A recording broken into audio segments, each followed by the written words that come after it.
Hey guys, it's Warren here, and today I'm out of the kitchen because I'm going to be showing you how to sweep a chimney. Now with this kind of thing, if you're ever in doubt, always consult a qualified professional, and I'm also going to leave some notes which I urge you to read at the end of this video and also in the description below, so please give them a read before sweeping your own chimney. So as you've probably gathered, I'm going to be sweeping my wood burning stove, but the principles are very much the same if you've got an open fire as well, so I'll explain the differences as I go along if there are any for an open fire. So let's get started. I've got myself a chimney brush, a 16-inch chimney brush and a 6-inch one as well, and this is what I use to go through the chimney pot at the top of the chimney.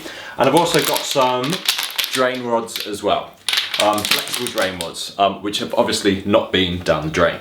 Now if you've got a wood burning stove, you may also actually have a hatch up here, which means you can either sweep the chimney by going through the hatch or going up the flue of the stove.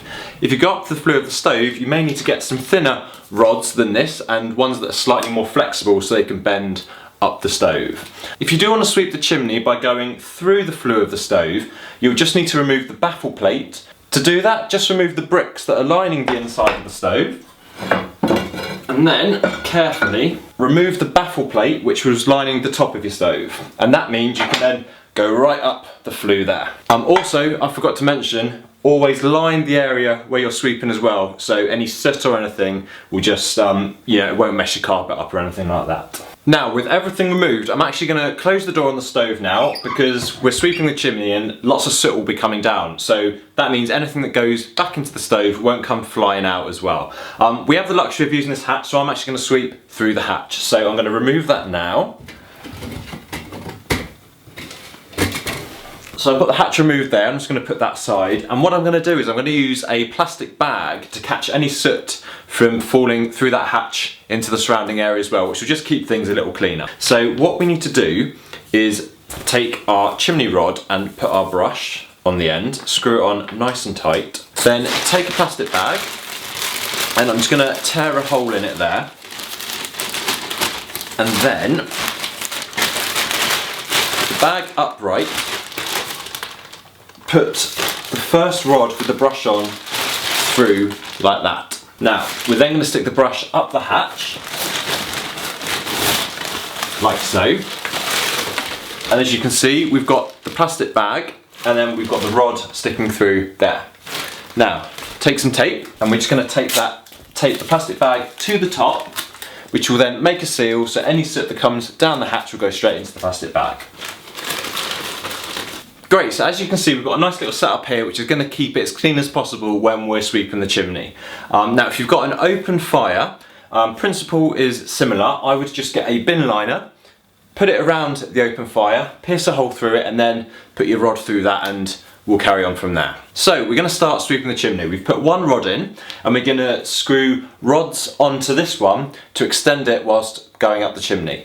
Now it's really important to be mindful of which way you screwed the chimney brush on, because you need to be turning that brush in one direction. It's the direction which is always going to be tightening the brush to the first chimney rod. Otherwise you're going to actually unscrew the brush from the chimney rods whilst you're going up the chimney, and then you'll end up with a chimney brush stuck up your chimney, which is never good. Looking for appliances you can trust to help you create more than just meals? With KitchenAid, you get more than just great tools. You get a brand that's been supporting home cooks and food lovers for over a century. So whether you're mixing dough, blending smoothies, or experimenting with new recipes, KitchenAid products are built for versatility and for lasting performance. Everything from the iconic stand mixer to blenders and food processors is designed to help you express your creativity and get consistent results every single time. And with new colours like Flutter for 2025, you can add a personal touch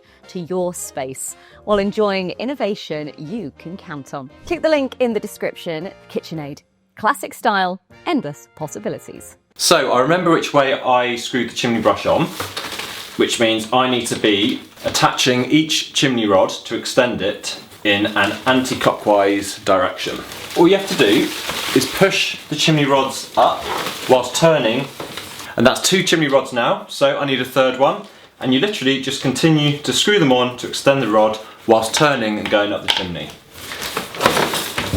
And sometimes you need to use a bit of force, and it's also good idea to go up and down with each rod you attach as well. Now I'm actually attaching my last chimney rod, which means the brush is just at the top of the chimney now. Now with this brush, it's too big to fit through the chimney pot, so I need to just bring all of this down now and then attach my 6" brush and then pop that back up there until it gets through the chimney pot. Right, I can now feel that I've got half a rod left, and I can feel that the brush is now waving around above the chimney pot. So that's where I've marked my line, so next time I do sweep the chimney, I'll know that's where I can now stop pushing the rods up the chimney. Okay, so I've just started bringing the brush back down the chimney now, and again it's really important to make sure when you're bringing it down the chimney you keep turning the rods in the same direction we're turning them when we were putting the brush up the chimney, to make sure that brush doesn't unscrew from the rods. So I'm just going to turn them and then bring the rods back down like this, and then unscrew when I can when each rod comes back through the hatch. And then when you're onto the last rod, the brush will just fall straight into the bag, which you can then just tear off like that, and you've got a nice clean job done there. Okay, so we're almost done. We've removed the rods and the brush from the chimney. I've kept the hatch open, and all I want to do now is remove the soot that would have collected on top up here. So I'm going to open the stove and I'm going to put this bag of soot we've already collected under here. So I put it under the flue inside the stove, like so, and I'll close that up again. And I'm just going to get my hand and collect any soot I can feel, put it down the flue there so it's collecting in the plastic bag. If you can't reach all the way, get yourself a brush, and then just, again, use your hand to pour that soot down the flue. So once you're happy that you've got all of the soot that you can get from there down the flue into the bag, just leave the door closed just to allow all of that soot that's flying around in there at the minute just to settle, so when you open the door it won't all fly everywhere. Okay, so once that has settled, slowly open the door and then remove the bag of soot from the stove, just being sure to have your hand over that hole in the bag if you use the same bag as earlier. There we go, we'll just take that out. Then just replace the fire bricks and the baffle plate you removed earlier and clean everything out like you usually would, and replace the hatch up there. Now if you've got an open fire, it would probably be a lot easier actually, because you've not got a shelf up there collecting the soot, so you should be able to clear all of that soot out a lot easier. So there you have it, that's how to sweep a chimney, and once you're done just clear all of your dust sheets up carefully and you should have done a nice tidy job at the same time. So I hope you enjoyed this video. If you did, please give it a thumbs up. As you'll probably know, you'll usually find me in the kitchen, so if you enjoyed this type of video, let me know in the comments below. Subscribe if you're not a regular viewer, and I'll see you next time, probably in the kitchen.